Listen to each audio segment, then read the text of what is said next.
Mu karere ka Nyagatare kimwe no mu ntara y'Iburasirazuba muri rusange higanje ubworozi bw'inka. Mu myaka 25 ishize ubu bworozi bwagiye burushaho gutera imbere.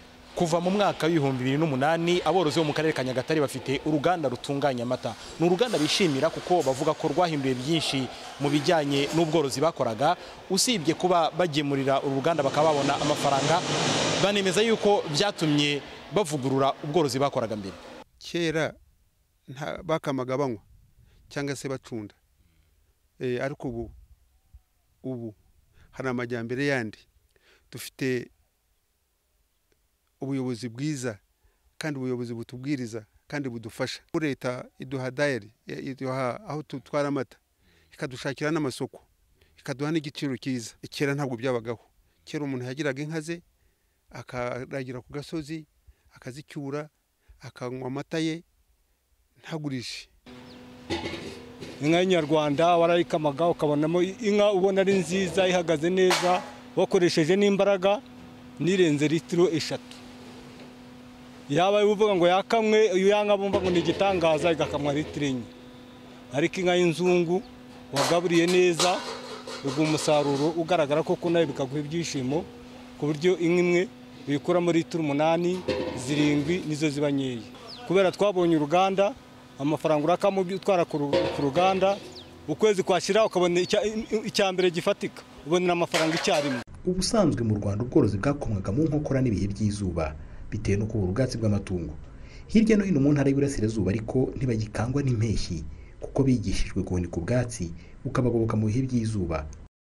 2011 nahageze tukama umukamo w'aborozi ari hagati y'ibihumbi 5 n'10. Urumva kuva muri 2011 ukabugeze ku 80 ni intera ikomeye. Rufitiye akamaro aborozi kuko nta ugicisha amafaranga mu mufuka ngo umugure litiro umuhe mu mufuka, bacisha amafaranga kuri banke bakasha kubona kuba yakwa karoni.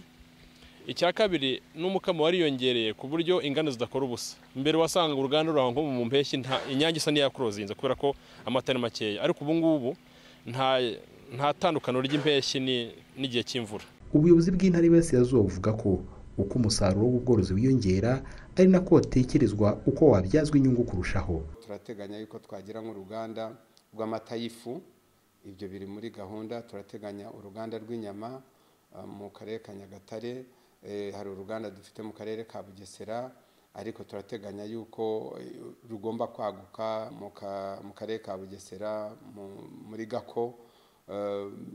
Ubu ngubu harimo ubworozi bwa kijyambere nabwo burimo butera imbere. Tuteganya ko mu minsi ya vuba aha ngaha tuza kuba twatangiye ndetse no kujya tugemura inyama mu bihugu byo hanze. Mu ntara y'Iburasirazuba habarirwa inzuri zigera ku bihumbi 10. Iyi ntara ikaba iniharira 40% by'inka zose ziri mu Rwanda.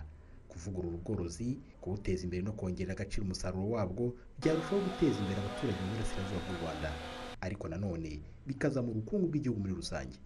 Jean Thomas Manishimwe, mu ntara y'Iburasirazuba.